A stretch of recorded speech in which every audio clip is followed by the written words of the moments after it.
This great city we call Newcastle was built by BHP. Newcastle would be nothing today if it hadn't been for BHP. Well, BHP really took Newcastle from a farming and coal mining region into the industrial age, and in fact did so in a way that it made it the epicentre of industrialisation in Australia. It was very important.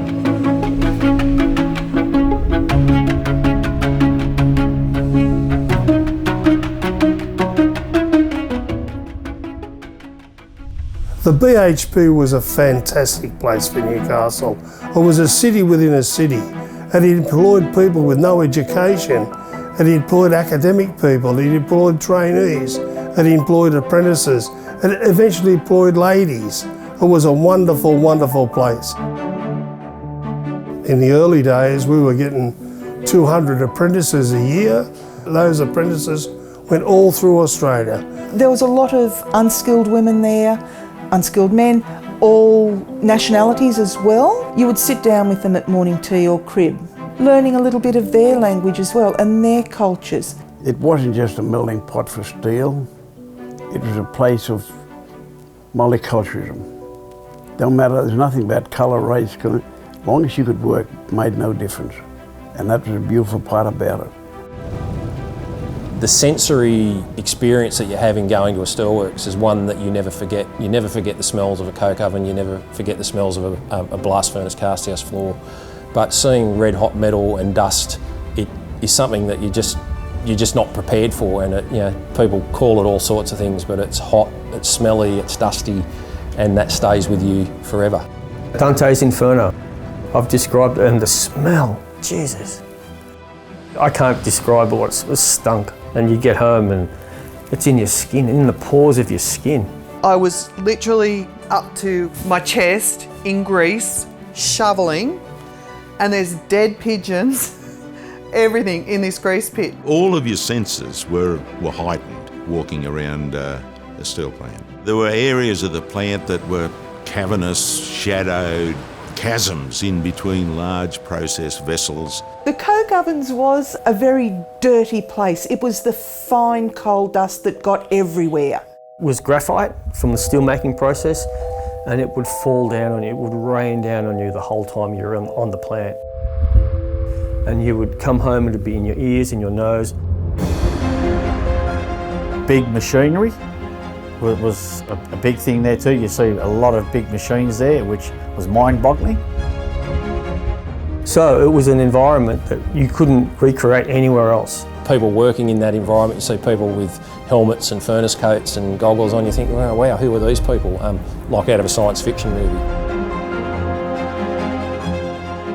Well, when I first started there, they said, what's your clothes sizes? I'm going, I beg your pardon? So what they're doing now is they're always giving us our work clothes. It felt like at the time I was in a prison. You were going into this place predominantly as a naive person. Most of us were straight out of school, and then you're dumped in with these blokes that have been there, done that, and you think, oh, geez. It was an adventure place in a sense, because it wasn't just an ordinary job. It was a tough and difficult site, but the jobs were good. It was good work, and it was an enjoyable place to work. But it was a damn dangerous place to work.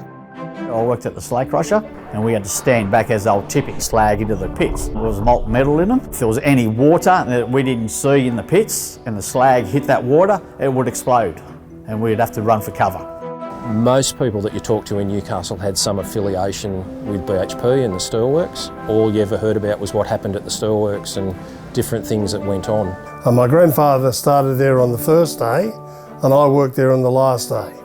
And over that period of time, over 130 years service.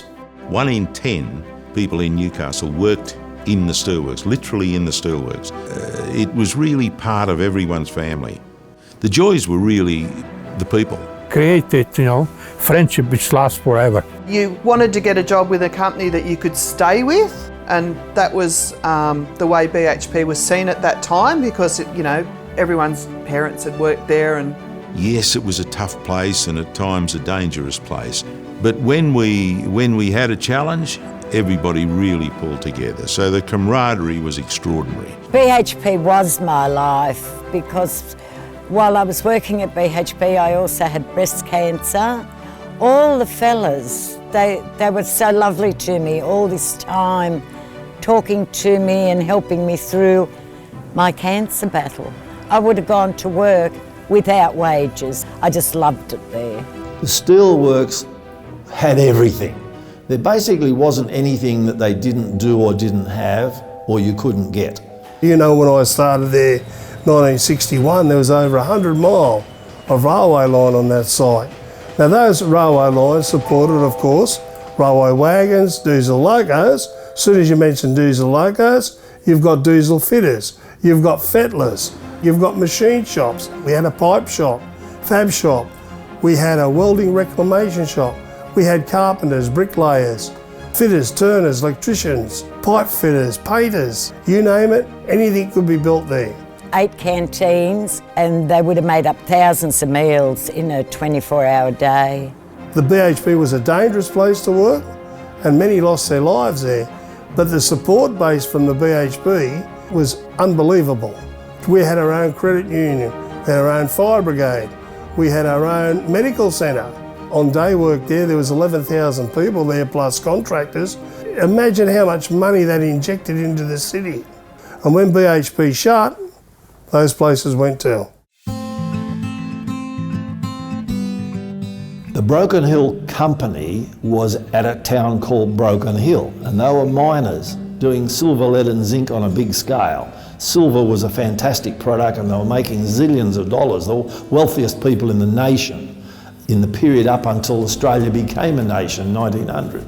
In the early 1900s, when a new man arrived on the scene, G.D. Delprat, he became the new manager of the company. He understood the world, and very early in the 1900s he said, we need to diversify, and we've got all this iron ore available to us that we use as a flux in our mining process to make silver and lead and zinc. We could use that iron ore to make steel. Other people are doing it in the world, but it's not really being done in Australia, and we've got that much really good iron, let's make steel. So they sent him off on a world tour for 6 months, and he looked at steel industry in the world, and he came back to the Broken Hill and said, we can do this.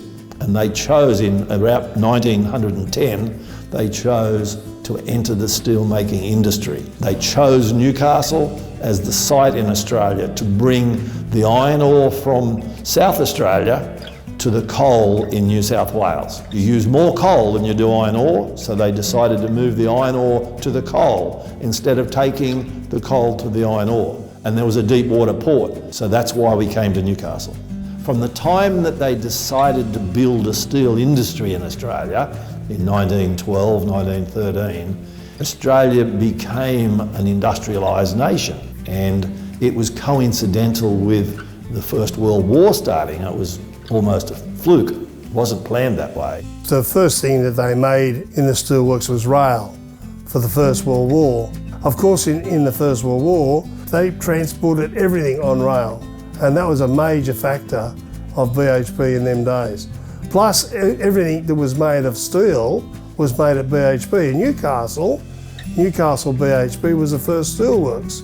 The opening up of the nation through railway lines and bridge building and all sorts of things. So the steel industry was a really big thing in Australia. And then, of course, later on other things, the Second World War. A lot of people just think of the steelworks as making steel, but during the war, my grandfather was in charge of a project where they were required to build 175-foot long tugboats, 50 for the US Army and 50 for the Royal Navy.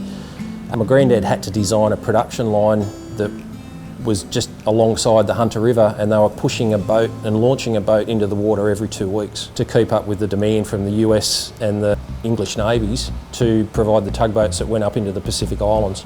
They went on to make many things for the war effort. One of the firms in Newcastle even made submachine guns. The ladies done a wonderful job with it, especially in the war. You've got to remember, when the men went to war, the ladies run the place. Fortress Newcastle was the military title given by the nation's military body to the protection of the industries of Australia here in Newcastle. Only 2 places in the whole of Australia were protected to any extent in the Second World War. Sydney, of course, the nation's sort of base, and here in Newcastle. For the reason being that Newcastle had everything that was important in the Second World War. There was a point where it was feared that the Japanese were going to invade Australia, and the steelworks at Newcastle was not to fall into the hands of the enemy that would produce steel against the Allies. My grandfather's told, because he had had so much involvement in the construction of the plant from when he started working there in 1923, he had to work out how to destroy it, and destroy it to the point that it could not be rebuilt easily and could not be used. The plant was broken up into a timing chart, and there was a sequence in the procedures of where explosives were placed to flatten the blast furnaces, flatten the coke ovens, take the gas holders out. And after he had done that, he was then seconded to the military and taken around all of the industries in Newcastle and basically wrote the procedures to flatten Newcastle. You think about it today and go, wow, they were actually going to blow the whole place up, not just the steelworks, flatten Newcastle's industry. And it was all planned out. There's no other way to describe the BHP as a very, very extremely dangerous place to work. Everybody knew someone who had been injured. Everyone knew of deaths that had happened there, and there were many, many people killed there. You had logos going everywhere, you had molten metal going everywhere, you had lorries going everywhere. Things are heavy, so everything's big. The steel will drop on top of you or push up against you, so you get jammed or crushed or squashed. I mean, there were liquids, there was steam. If you have a gas, you can cause explosion and excessive heat in summertime especially, you know. Molten liquid is not forgiving. Molten liquid or red hot steel is bad. So you touch it or it touches you, and that's pretty much the end of you. Some of the mills, the steel would come through, it would probably be about 25 millimetres, and it would come flying out of a rolling process. And if it didn't meet the cooling beds quite right, it would go everywhere like spaghetti. So you would have this red hot steel just flying around, curling up into whatever sort of snaky thing you know, it would, until they could stop the mill. Even, you know, like what you think is cold, like tools or something like that, could be extremely hot. So when you grab it, you burn your hands or something, you know. So we have to be very careful with everything what you're doing. There was one there in the BOS when something went wrong when they were tipping all the metal in the furnace itself. They had the overhead cranes over the top there, and then that exploded, and that come back into the cabin and then exploded the glass and killed I think it was 2 gentlemen there. They got killed, and that was only sort of like only 12 months or 12 months before the closure. You had to have your eyes in the back of your head as well. There were locomotives carrying hundreds of tons of heavy material that couldn't stop, so they'd run you down. A lot of the deaths that occurred had railway involved in it. And of course, I'm not going to sit here and tell you how horrible it was, but some of the deaths that happened there were horrific. You know, and look after yourself, and you have to look after your comrades as well. You know, because it was very important, you know, because we work as a team, and everyone have to watch the back of other person. You hear stories about, oh, you need a canary. There were a couple of people that died when I was in that department because they didn't take their canaries with them. They wanted to have a bit of a sleep. Unfortunately, they had a long sleep.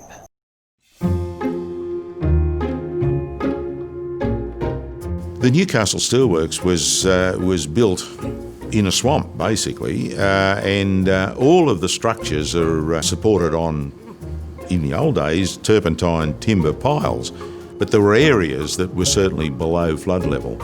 And of course, when the river rose in the spring tides, and it used to come up back through the drains and absolutely flood. Jesus Christ, that's a horrible thing, you know, because when king tides come and all the flooding, we had water coming here from the sewers, you know, up, you know, and flooding everything. We would deliver meals, and this is true, we would be walking with the water above our knees. At times you couldn't get out of the place You had to go through the plant and back up through Ingle Street. It wasn't unusual on a high tide, in a flood, to see people riding their push bikes home with the water just under the seat. It took days to recede. The level that the steelworks existed on required consistent pumping of the water back into the Hunter River to enable steel making to continue. Train tracks were constantly underwater. The rail had to continue, so you've had these immense bow waves off the locos, which was washing everything away. The tracks, of course, moved. After a while, they'd spread apart, you'd had a derailment. And some of those wagons had 200 tonne of molten metal in them.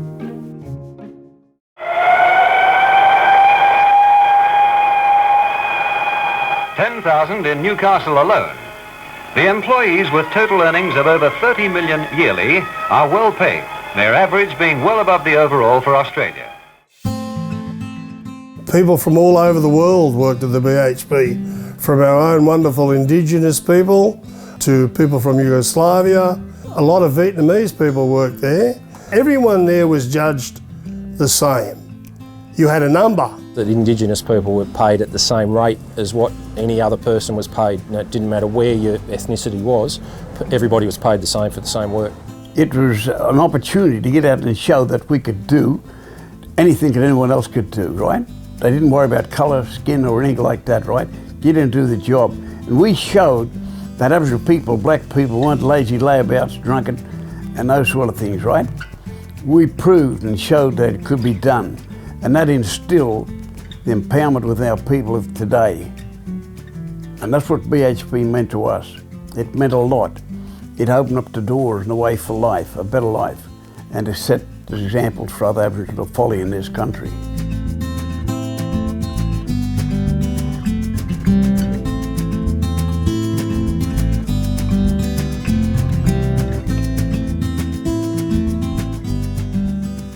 Because, you know, you got a couple hundred men, eh? But walking around there, seeing our men working and laughing and joking and talking and knowing that they're very proud of what they're doing and knowing that they're taking a wage on, what else would you want? It makes you feel 10 foot tall, but we were just who we were. And that was governed by the unions. The unions done a wonderful job of equality. Many of the migrants who worked in the steel industry, including Newcastle, were in fact refugees. They came here with precious little and were able to re-establish themselves to do quite well economically, have their children well educated and go on to much greater things. There are some fantastic stories at an individual level about refugees. Frank Cadillac is a perfect example. He escaped the Russian invasion of Czechoslovakia, came to Australia as a refugee, arrived at the migrant camp in Mayfield on the Sunday and then started at BHP on the Monday and then worked every day till it closed. Of course, I didn't have bus fare, you know, I didn't have money. So I walked from Mayfield Hostel across the 2 Street Bridge down to the blast furnace, back home, you know, to the Mayfield Hostel. I had only one pair of pants, you know, my wife washed them, you know, dried them, and next day, you know, I went back. So, you know, I didn't understand English or anything, you know, so I had to learn English. A lot of people there, you know, I said, I never speak Russians anymore, you know, because I was upset. Guess what? First bloke I spoke in BHP was Russian. You know, there was a lot of Polish blokes, you know, Ukrainians, you know, Yugoslavs and everything, right? You could communicate with them, you know, and everyone was great help. The gentleman on the machine next to me was a Croatian fellow by the name of Zoran, and Zoran had very little English. So we would spend the shift with an English primer, and I would help him read because he wanted to learn. Because a lot of these people couldn't read or write, I went and introduced numeracy and literacy skills to our people, and some of them were Australian people. I was amazed there were so many of our people especially with the FEDPLAs, that couldn't read or write. Australians, well, they've been supportive as well. You know, I never had any problem, you know, with like, they call it racist or whatever, you know, didn't exist at the time. Funny thing, you know, we call ourselves names, right? I was Fat Wok, you know, Big Wok, you know, there was Spaghetti and there was Froggy, and everyone get some name, you know, and nobody get offended because there wasn't malice in it. So only thing, you know, let's say people get marching orders really if they didn't pull their strings and didn't work hard enough. Because to be member of team, you had to work with them. The steelworks workforce was quite varied. I mean, you had people that were extremely well educated, but at the other end you had people that not necessarily could get employment readily, and the steelworks always had a position. The training was extraordinary. People were trained very, very well. Most people went there for training. BHP was a very socially responsible company. They employed more apprentices than what they really needed, on the philosophy of if we train great tradesmen, they'll come back to here and work for us as contractors, but they've got great training. They also had sheltered workshops for not fully able-bodied people, that there was employment that today we take for granted, but when they were doing it years and years ago, it wasn't the norm for organisations to do that. The sheltered workshops were set up in 1959. There was a great need for rehabilitation of the injured workers. Otherwise they would be going home. The majority were back injuries, a few shoulder injuries, one amputee. The work was not skilled work and easily learnt. We had 3 sections in the department where an occupational therapist could work out a program to rehabilitate these people. We had a guy from France who was a tailor in France, and he got the more difficult jobs to do. There was always ladies worked there in the office doing clerical type work, but not so many on the plant. Then all of a sudden there was ladies, and by golly, some of them were very, very good. We were the first intake of women too, like that came through as apprentices. They had no real idea what they were doing either, as far as, you know, managing females as well. So they would they would just treat us like the boys, and sometimes that worked and sometimes it didn't. It could be a little bit tricky at times. I actually found some of the other women more difficult to get along with than the fellows. The fellows were actually easier to manage, especially the older gentlemen. When we were training, they were great. And then you got the blokes who just thought you were there for them to grab hold of, and there was a lot of those. So you developed very sharp elbows. Quite a few of the leading hands that I worked with were as old as my dad. So naturally they had kids my age, possibly girls my age. You could go and ask them a question. If you got stuck, they'd help you out, as long as they saw you were having a go. If there was something on there that I wasn't physically strong enough to get off, as long as I would go and find a piece of pipe and I'd put it on the end of my Stilsons and I'd give it a yank. If I couldn't do it, they'd come and help me. But if you didn't have a go first, they didn't like it at all. When we first came there, there was no facilities on that plant for women other than the cleaners. So they had to, at the Apprentice Training Centre, they had to bring a demountable in and set it up for the women. So then we were a bit like, the girls were a bit flash. A lot of the apprentice boys, it was another thing they were dared to do, was to come into the women's bathroom. The roundhouse was literally an old round tank. You'd go there for your lunch break, and straight away the drawers would open up, all the porno magazines. Well, once I came on site, those magazines went, and they brought motor magazines in. So there was that bit of respect there that while you're there with them, they didn't bring that stuff out. Theft in the BHP never happened. It just didn't exist. All the men and women of steel were totally honest. Foreign orders is a myth. Some chap apparently built a house carrying bricks out of his bag every day, and he actually built a house. There's a pretty famous story that went around about a guy out there that they thought was a thief, and he was whirling a wheelbarrow full of shavings or dirt or something through the gate, and security were checking it out, and it took them a while to realise he was actually stealing the wheelbarrows. Because there was a lot of stuff went on out there in making foreign orders and stuff that got stolen. It got cracked down on a lot, but at a senior level you could actually have stuff made, and in some ways that became the foreign order. When we think about foreign orders, it's important to understand that we're dealing in the pre-Bunnings era. This was a time when things certainly weren't able to be procured elsewhere. So BHP and the steelworks had to provide service shops for manufacturing and processing all sorts of articles. So we'd have forge shops and casting shops and heat treatment, machining, grinding. And from time to time, I've no doubt there were the odd extra things produced. Everybody was into the foreign order business, and anything that you needed you could get. The secret of success at BHP was knowing the right person. Barbecue plates were a big regular product. Lawnmower blades. I had a house and I was old Victor lawnmower and I needed some lawnmower blades. I went there and I saw the guy and he said, come with me. He took me to his locker and in his I opened the locker door and in his locker was all the lawnmower blades that existed in the world on this day. And he had a punch, a stamp, out of the plate, the strip that they were making at that place, which was their product. And he used to just make lawnmower blades as his thing, and anybody got lawnmower blades, no problem. The biggest foreign order that I know of, or parts that went into what people called as foreign order, is my grandfather and father built a 41-foot yacht in the backyard of their house in New Lambton. And in those days, you couldn't just go down to a boating shop and buy bits and pieces. So a lot of the rigging, the mouldings, etc. were bespoke, and they were all made in the mould shops and the pattern shops and the apprentice training shops. And the day they actually launched the yacht, it was launched at one of the Steelworks wharves, and funnily enough there was a couple of slings laying on the ground that were actually the right size to fit the crane to lift the boat up, 12-ton boat, and put it in the water. So they used to call the boat Patsy, and it stood for pattern and training shops, and the why was you just don't ask why.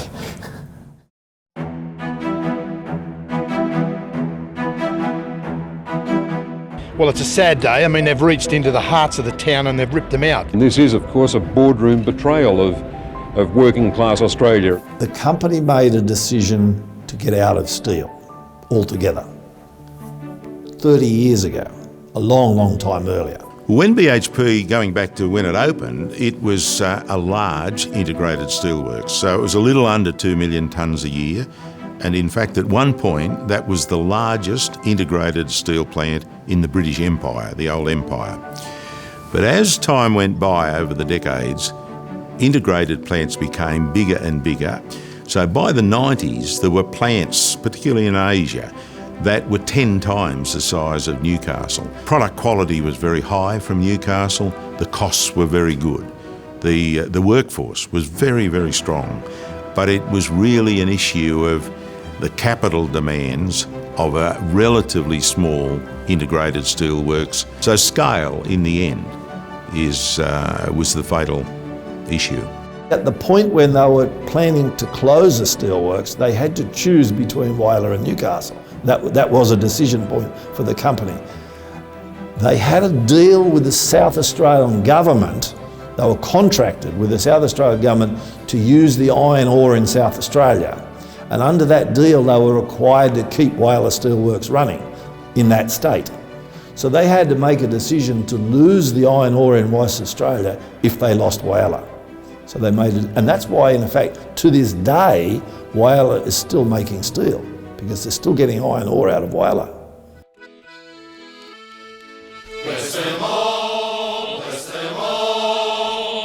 And I came to the personal opinion that the company needed to do something grand at the closure, so I put a document together to the company just after they made an announcement, 2 years out, said that we should hold a festival of arts and culture as part of the closure of the steelworks, a thing that eventually became known to be Ribbons of Steel.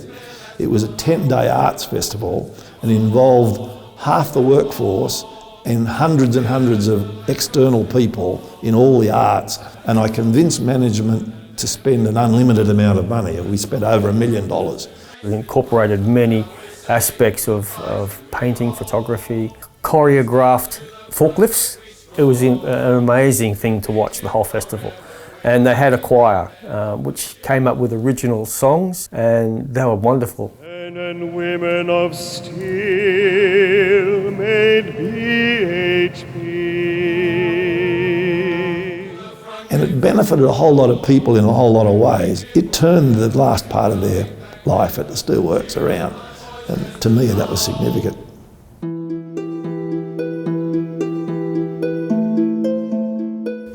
The day the steelworks closed was one of the strangest days in Newcastle's history.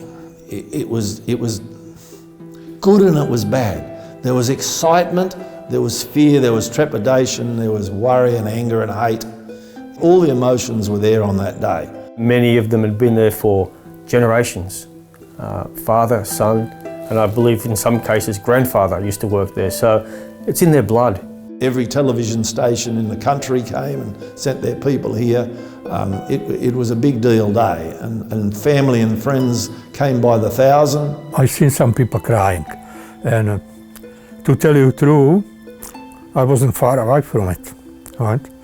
Because it was something what, I know, it's in your blood, sticks with you. Yeah?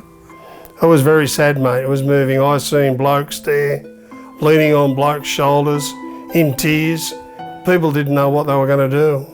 It was one of the saddest days of my life to walk out those gates and never go back.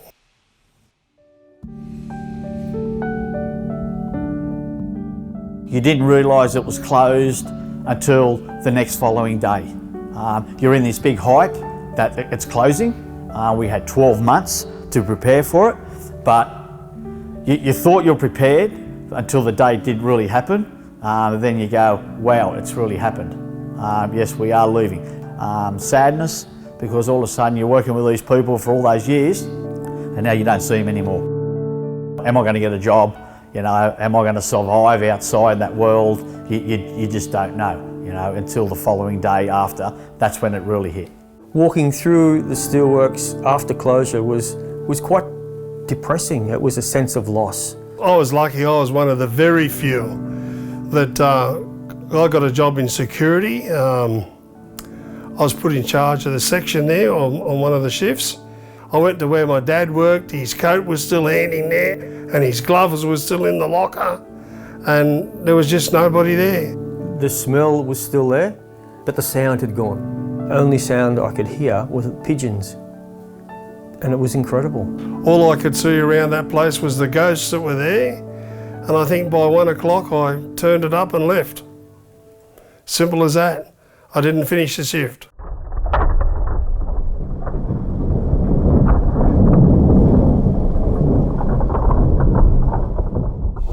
We started the demolition in 2001, completed in 2003. It was almost 2 years to the day from when we got on site. It was an era where explosives were banned in Australia.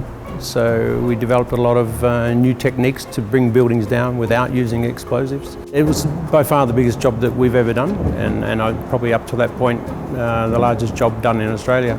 There were 64 major structures on site, all pulled down with various methods. One of the best parts of the operation was actually the controlled collapse of the BOS building, which we set it up to pull down from one end, which basically caused a Mexican wave of the structure. 25,000 tonnes of steel, which hit the deck in one hit, which was a pretty great achievement. I was a photographer for BHP Research for 15 years. As a photographer, BHP, for me as an industrial photographer, was the holy grail. So this image here is my favourite of the collection.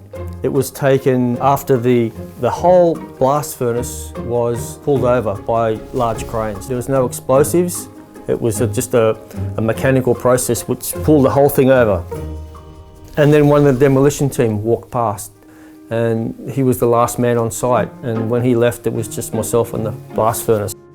To me, it looks like a trophy hunter of a downed animal. This had been in the Newcastle skyline for 90 years. And I'm sure people that actually spent the whole life, working life, up and down the stairs of the blast furnace, the cast house floor, was a very emotional time. One of the greatest facts of the entire site was that 99% by weight of the entire steelworks was recycled. We removed and processed and went into smelter 106,000 tonnes of steel. To walk across the site was an enormous emotional journey for me. It was just a beach, and to relate that to this very, very complex industrial plant was very difficult. It stirred up a lot of emotion, I think, certainly in me, and I'm sure in a lot of other people.